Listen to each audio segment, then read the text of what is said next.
second video! Magluluto ako. And, binabantayan ko rin yung panahon, baka biglang umulan para masilong ko yung aking sinampay. And, magluluto ako ng, ang inihanda nila dito, pork at saka chicken. Dapat sana, sisinigang ko na lang siya. Sampalok. Saan ko nilagay? Para mangyari ang sinigang.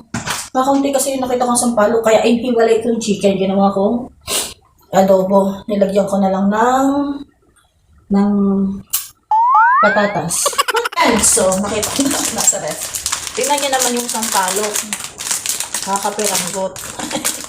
Kaya gagawin ko na sana siyang tinola o kaya nilaga. Kasi gusto nga ni Rapa ay sinigang. Kaya ako magluluto. Kaya ako masusunod.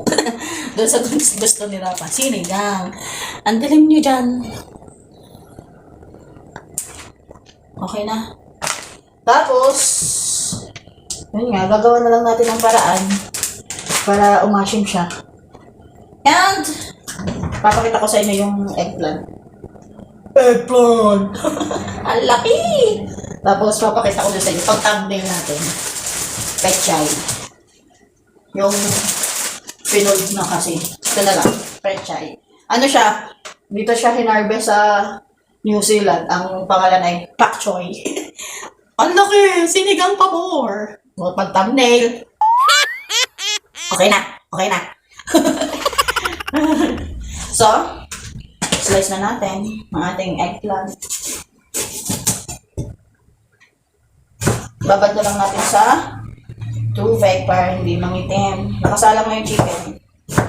Ako na nagluto kasi mamaya kasi gahol na naman ang aming panahon. May samba tayo.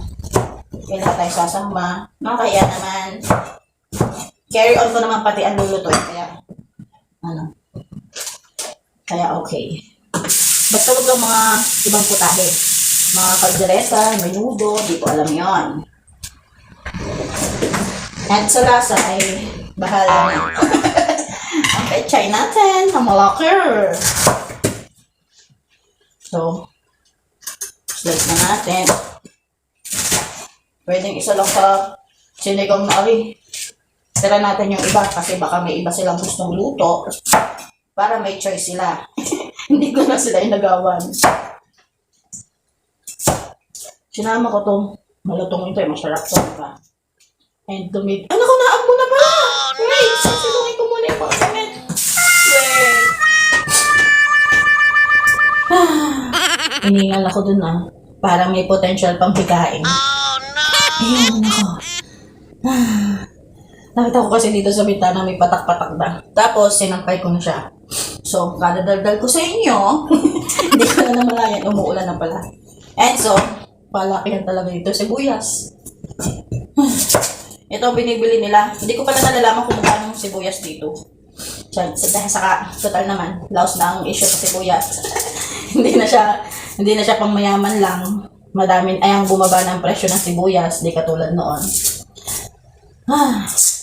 Ewan ko, puti ang gusto nila bilhin. Meron din naman maliliit dito, pero gusto yata nila yung malalaki. Grabe, hinihingal pa ako. Ang gagawin natin, may kamatis pala din igigisa natin para okay, maiba naman. Mas malasa kasi yung ginisang sinigang. Gawa na ba kayo na? Masarap din yan sa isda. Pero, ang ayoko lang, mamantika masyado. Kaya kunti lang mantika lalagay natin. Naglalakihan talaga. Kamatis. Akong laurel. Lagyan natin kaya yung kaating adobo. Sana gusto nila. Dahil kung hindi nila gusto, di wow. Maglagay tayo ng 3. Kasi, madami kami dito kakain. Madami pati yun. Lagay na natin. Laurel. And, ano ito? Anis.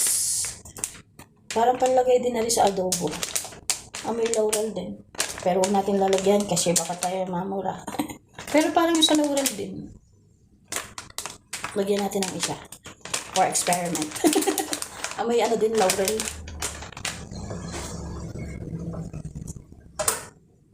Tapos tingnan niyo naman. The chili powder. Yan. Wala akong nakita ng ibang seasoning. And let's go na. Let's go na. Paalala nyo lang sa akin, magsasaing pa pala ako. Baka ako'y ready na naman ang ulam. Wala ang kanin. Nangyayari na ba yun sa inyo? Ay, ang bango ng ating, adobo. Buksan natin ang ating exhaust. Ang ingay, saka pailaw. Yes, may pailaw tayo. And let's start na.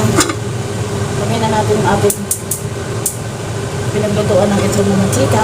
Dinig niyo ba ako? Kung hindi niyo ako rin i-edit na lang natin. And so, nilagay ko na yung mantika. Nagigisa ba talaga kayo sa sinigang? Kasi pwede naman. Yan muna natin ang ating adobo. Ang bango! Sana rinig niyo ako ng ayos para hindi na tayo mag-i-edit.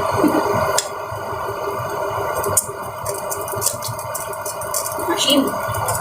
Lagyan natin ng toyo. Mamaya lalagyan ko ito ng asyugan.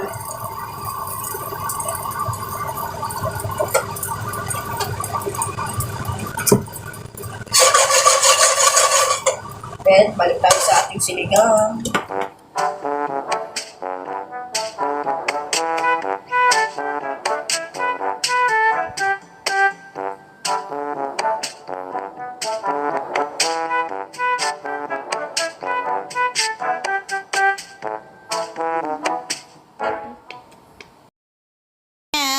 Move on na tayo sa pagluluto. Meron tayong lakad ngayon.